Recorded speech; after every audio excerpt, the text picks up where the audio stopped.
BJP के नेता कह रहे हैं, खासकर राजे राठौड़ जी और कईयों के अभी बयान आए हैं कि निष्पक्ष अगर सरकार ने बाधा नहीं डाली तो ये आंच ऊपर तक पहुंचेगी। राजेंद्र जी राठौड़ को तो बोलने का हक ही नहीं है। राजेंद्र जी राठौड़ के तो समय में एनएचएम घोटाला हुआ था, तब केंद्र में यही बीजेपी की सरकार थी, क्या आई थी क्या ईडी?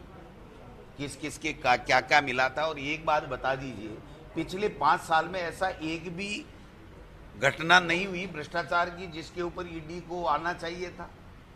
क्या ऐसा किसी भी भारतीय जनता पार्टी के किसी रूलिंग वाले स्टेट के अंदर इस तरीके की कोई भाजपा के किसी मंत्री, मुख्यमंत्री या अधिकारियों के यहाँ कोई किसी तरह का कोई मामला नहीं है?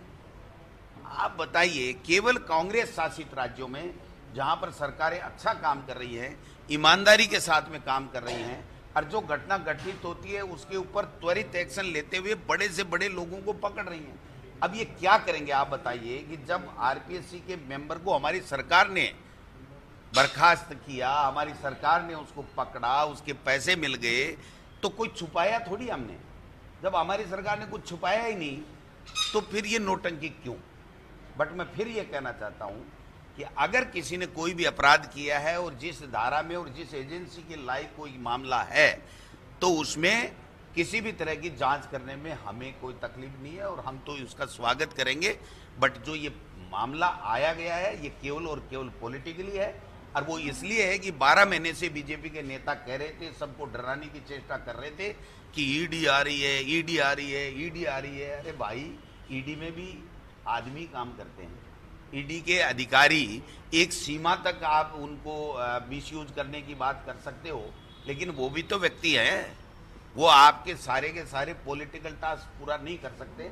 वो भी अपनी जिम्मेदारी समझते हैं कि हमें ईमानदारी से हमारे कर्तव्यों का निर्वहन करना है। तो मैं उम्मीद करता हूं कि अगर ईडी आई है तो वो अपने कर्तव्यों का अपनी सीमा में रह के अपने कानून के मुताबिक अगर वो कोई जांच करते हैं तो हमें कोई दिक्कत नहीं।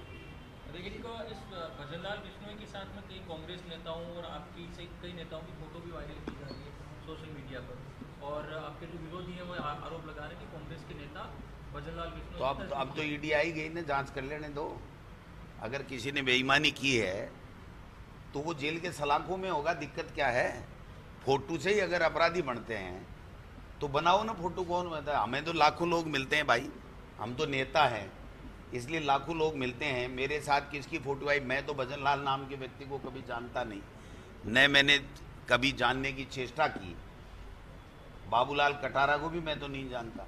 बट मैं ये कहना चाहता हूँ कि अगर कोई भी किसी भी रूप में किसी प्रकरण में कोई दोषी पाया जाता है, भ्रष्टाचारी पाया जाता है, तो उसके खिलाफ भारत का और राज्य का कोई भी कानून हो उसके मुताबिक कार्यवाही हो, हमें कोई दिक्कत नहीं। सर, 500 रुपये में आज से गैस सिलेंडर देने की शुरुआत करी है। बीजेपी ने आज ये बोला है और सब कि एक हाथ से देंगे, दूसरे हाथ से ले लेंगे, जैसे बिजली वाले मामले में फ्यूल सरचार्ज बढ़ा के वापस ले लिया था। वो तो बौखला गए। आप बताओ, 500 रुपये में दे रहे हैं, उनकी तकलीफ है क्या? जब उज्ज्वला योजना में गैस सिलेंडर और चूल्हा दिया था तो हमने कहा था क्या? हमने यही कहा था कि आपने उज्ज्वला योजना में माताओं और बहनों को आपने जो चूल्हा दिया अच्छा है, लेकिन इस सिलेंडर को सस्ता दो, नहीं तो ये भरा नहीं पाए।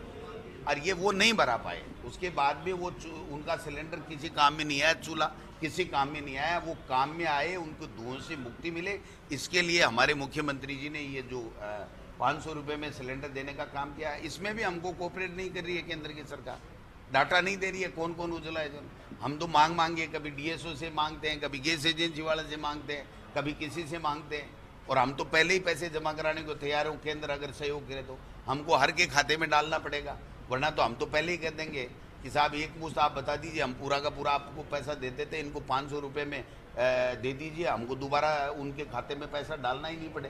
पहले उनको 1050 या जो भी रेट होगी वो देनी पड़ेगी, फिर हमारे पास में वो सूचना आएगी, तब जाकर के हम जो है उसको दे पाएंगे। क्योंकि केंद्र की सरकार इसमें कोऑपरेट नहीं कर रही, उनको लग रहा है कि इससे भारतीय जनता पार्टी को नुकसान होगा चुनाव में, इसलिए वो हमको सहयोग नहीं कर रही। अध्यक्ष जी 3 जिलों का दौरा करके आए, क्या कार्यकर्ता मोटिवेट? कार्यकर्ता बहुत उत्साहित हैं।